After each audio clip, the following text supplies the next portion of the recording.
Сәлеметсіздер ме, құрметті ұстаздар және менің әріптестерім. Менің алдыңғы видеомда қазақ тілден осындай ұстаздардың біліктілігін арттыруға тест менде бар. Оны қарап шығуыңызға болады. Сондай-ақ негізгі пәннен бөлек тағы да педагогика және әдістемеден де тест тапсырамыз. Соған дайындық ретінде педагогика мен әдістемеден жиі кездесетін сұрақтар мен жауаптарды қазір мен оқимын, сіз менімен бірге дайындалуыңызға болады, және немесе аудиомен де тыңдауыңызға болады, видеоны да көруге болады. Ал кеттік. Бұл педагогика мен әдістеменің сұрақтары. Бірінші. Өз еңбектерінде диалог сабақта оқушылардың қызығушылығын арттырумен қатар олардың білім деңгейінің өсуіне үлес қосатын атап көрсеткен адам. Жауабы: Мерсер мен Литлтон. Екінші. Менің негізгі принципім адамға әрқашан барынша көп талап қою, сонымен қатар оны мейлінше қатты сыйлау. Бұл кімнің пікірі? Бұл А.С. Макаренконың пікірі. Үшінші сұрақ. Ағаш ықтималдығы стратегиясы нені білдіреді екенін анықтау және оны тапсырмалар, мәселелер мен түрлі күнделікті жағдаяттарды шешу үшін қолдану қай сабақта болады? Жауабы: математика. Төртінші. Адамдар басқалардың белгілі бір тапсырманы орындауын бақылау барысында білім алады деген идея қандай оқу теориясының негізі болып табылады? Ол жауабы: әлеуметтік жағдаяттық оқу теориясының негізі болып табылады екен. Бесінші. Бағалау термині қандай мағынаны білдіреді? Ол жақын отыру дегенді білдіреді. Алтыншы. Бастама, жауап, кейінгі әрекет қысқарған түрде БЖ моделі бойынша қойылған сұрақтарда бастама жасайтын және оны бақылап отыратын адам, мұғалім деп пікір білдірген ғалым кім? Мерсер, 1995 жылы. Жетінші. Білім алуды үйретудің қозғаушы күші не? Жауабы: метатану. Сегізінші. Дәлелдердің деңгейі мен маңызын мойындау, сыни тұрғыдан ойлау қабілеттерінің ерекшелігі. Ол пайым. Жауабы. Тоғызыншы. Дәстүрлі білім беруді енжарлықпен білім алу үдерісі ретінде сипаттайды және өзара әрекеттің немесе сыни қатысуды төмен деңгейін қажет ететін жаттап алу әдісін сынаған кім? Дью болып табылады. 10. Диалог арқылы оқыту және қалай оқу керектігін үйрету. Жауабы: бұл бірінші модуль. 11. Диалог негізінде оқыту және оқу еңбегінің авторы. Жауабы: Мерсер, 1995 жыл, Александр, 2008 жылы, Литлтон, 2007 жылы. 12. сұрақ. Жада сөзінің толық атауы. Жада деген бізде қысқарған сөз. Жауабы: жақын арадағы даму аймағы. 13. сұрақ.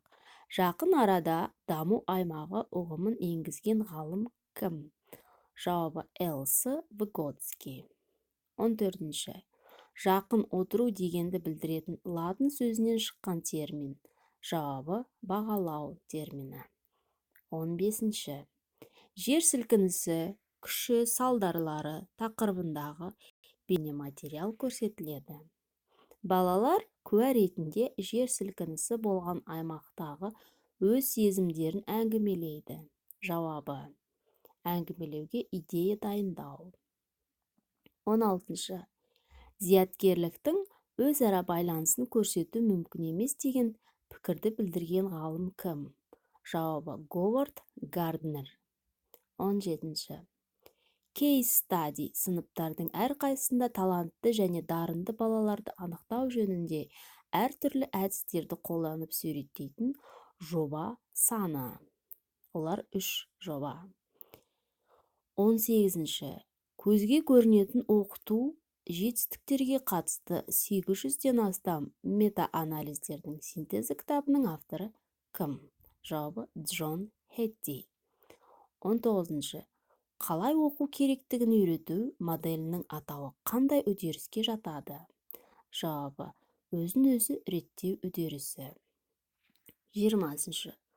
Қалай оқу керектігін үйрету модулінің атауы? Жауабы: өзін-өзі реттеу. 21. Қарым-қатынас жасаудың бір сарынды үдерісі емес, керісінше идеялар екі жақты бағытта жүреді және осының білім алу үдерісі алға жылжиды деп тұжырымдама жасаған ғалым кім? Жауабы: Александр 2004 жылы білім берудегі әңгімелесу еңбегінде. 22. Мен көшбасшының қай түріне жатамын? Өзін-өзі бағалауға арналған жаттығу қалай аталады? Ол психологиялық жаттығу. 23. Мен өз оқушыларымның қажеттіліктері мен мүмкіндіктерін анықтай аламын және оны анықтау үшін менде жоспар бар. Өз әрекеттеріме осындай рефлексия жүргізілетін кезең. Ол жауабы сабаққа дейінгі кезең. 24. Мен тұжырымдамасын дамытқан ғалым. Жауабы: Карл Роджерс, 1983 жыл. 25 сұрақ. Мен тұжырымдамасын және жеке тұлға мен оның тәжірибесімен қарым-қатынас жасау маңыздылығын дамытқан ғалым. Жауабы: Карл Роджерс, 1983 жыл. 26. Мен тұжырымдамасындағы бір үйлесімділік. Жауабы: әлеуметтік. 27. Метатану термині оқушылардың саналы білім алуы мен ойлауын дамытуға ықпал ететін бір қатар үдерістерге қатысты қолданылады деген пікірді қалдырған ғалым кім? Жауабы: Джон Флейвелл, 1976 жыл. 28. Метатану терминінің авторы. Жауабы: Джон Флейвелл. 29. Метатану ұғымын енгізген ғалым. Жауабы: Джон Флейвелл, 1976 жыл. 30. Мұғалімге арналған нұсқаулықтан алынған мәтінді оқыңыз. Ғылыми зерттеу нәтижелері сабақта диалогтың маңызды роль атқаратынын көрсетті.